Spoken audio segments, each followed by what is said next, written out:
Many people speculated once it was leaked that Shannon Sharpe would be leaving FS1 and Undisputed once the NBA Finals came to an end.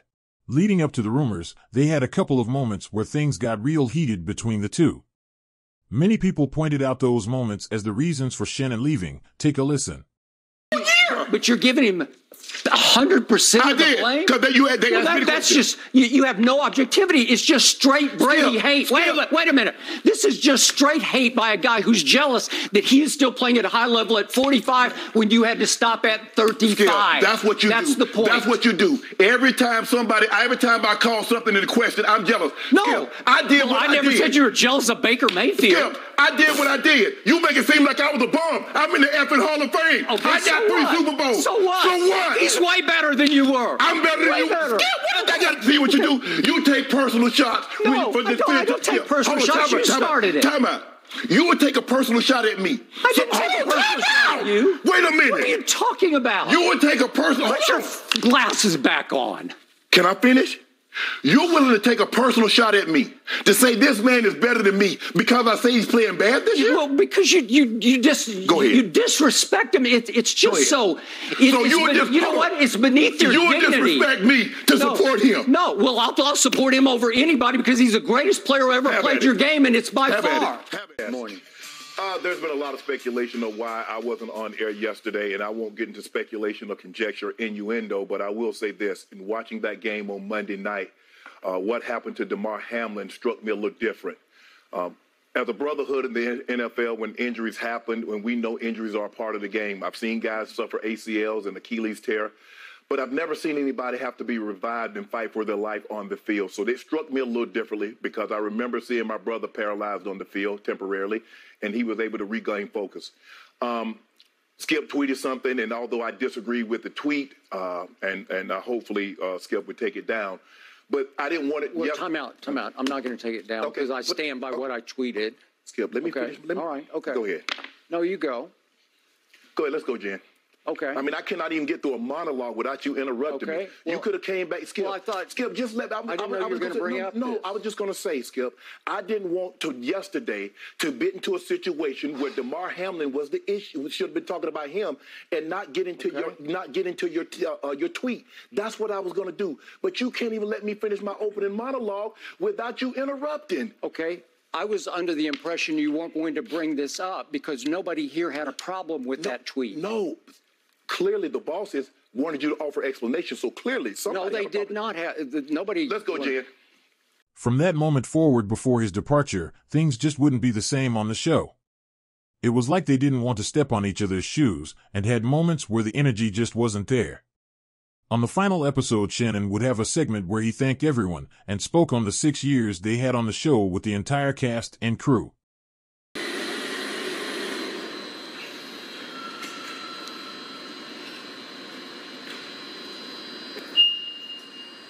What's up, Rob? You good? D!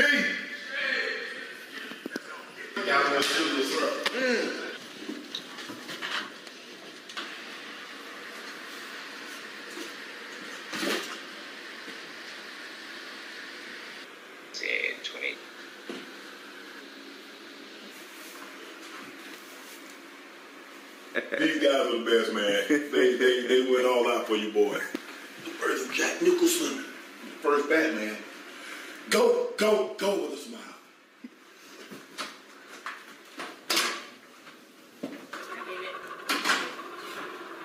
Designer boots.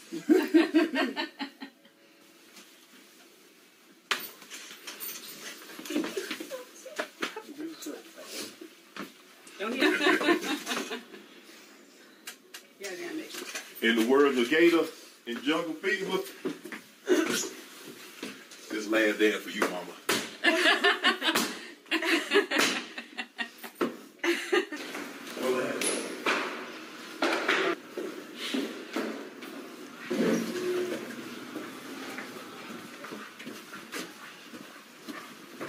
Good morning, sir. One last time. Yeah. Have a great show. Party Lou. Let me do it one last time.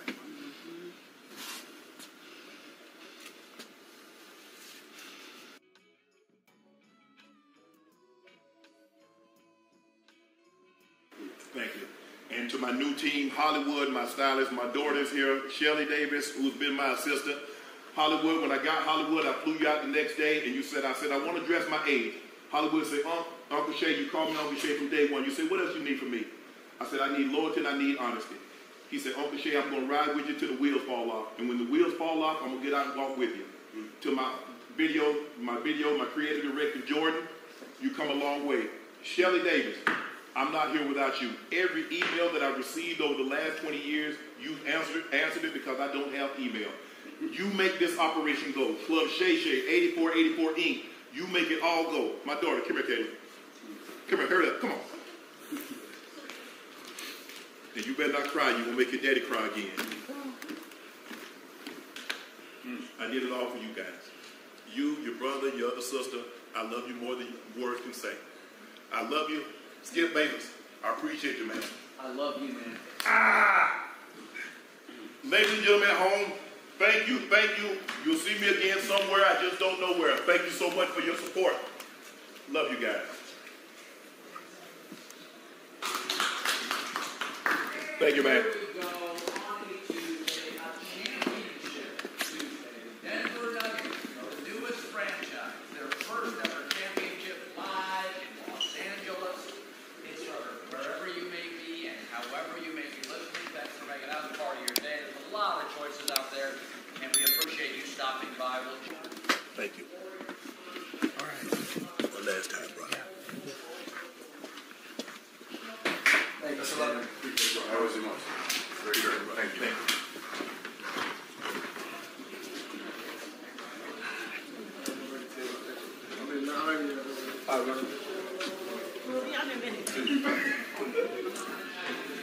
From that moment, he would go radio silent, not addressing any of the rumors as to why he left Undisputed.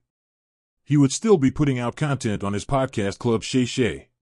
Recently, Stephen A. Smith was on the Joe Budden podcast where he addressed many topics, but would ultimately break the news on what really happened with Shannon Sharpe and Undisputed. Take a listen. Hey, right. I make no qualm. I would like him over here. Mm-hmm. I like that for the business.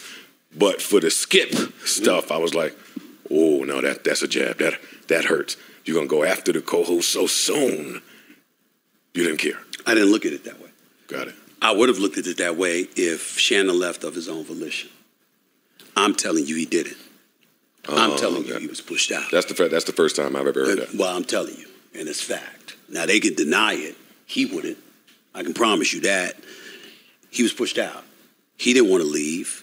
He was notified that your services would no longer be needed. But again, that's his story to tell. Course. But I'm telling you what I know. I'm giving you facts.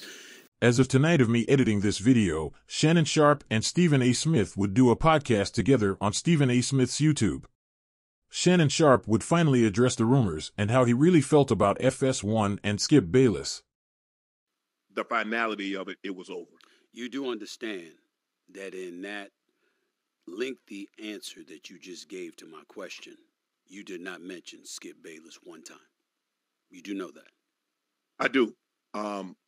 I am very, very grateful for the opportunity. I would be remiss, and I can't say it enough, that he fought to get me on First Take. Mm-hmm. When all the bosses said, no, we want to go to a media guy, a journalist across from you, he said Shannon Sharpe could do the job. And he fought for me, and he really did. And I think I've been as humble and as gracious as I possibly could in giving him his kudos for that. But where I push back and where I get upset is that when people say Skip Bayless made Shannon Sharpe, Skip Bayless did not make Shannon Sharpe relatable. Skip Bayless did not make Shannon Sharpe the storyteller that he is. Skip Bayless did not make Shannon Sharpe the football player that could break down plays and say, this is what happened, that's what happened, and this is why the play worked or it didn't work. Yeah, I'm going to miss aspect of it. Yes, I miss debating him, but it had gotten to the point over the last 6 or 7 months, and I won't allow it to ruin the 6 great years that we had, but it had gotten to the point that we needed to go our separate ways. And I wish it could have been a little bit I wish it could have been handled a little different, Stephen A. That's the only thing that I wish. I wish it could have been handled differently. But it was handled the way that it was. And I will never, ever forget the opportunity that Fox and FS1 afforded me. But this notion, well, nobody knew who I was. Well, I was a member of the Pro Football Hall of Fame, but before I stepped foot in Fox, I had won 3 Super Bowls before I had stepped foot in Fox. At one point in time, I held every statistical record a tight end can hold in the NFL. Most yards in a game, 1,000-yard seasons, catches, touchdowns, yards. I had all of those. Was I as known or as popular then as I am now? No. And I owe that to FS1, and I owe that to Skip for giving me that opportunity. But what Skip and I didn't have the relationship that I have with the people that I missed. Basically, Skip would get to work, I would get to work. I was in my dressing room, he was in his dressing room. It was really like a heavyweight fight. We barely talked. I mean, honest to God. We might say hello. We go to the bathroom. If we're passing each other in the bathroom, hello, that was it. It was not a carry on a conversation and then like all of a sudden we get up there and we do what we do and we carry on. No. He would go on throughout the podcast really telling how things were, so if you want to see the rest, head over to Stephen A. Smith channel, which is posted in the description. Let me know in the comments what you guys think about all of this, and I will see you there. If you've liked this video, hit the like button so this video gets pushed in the algorithm and subscribe as we are on the way to 1K subs. See you all in the comments.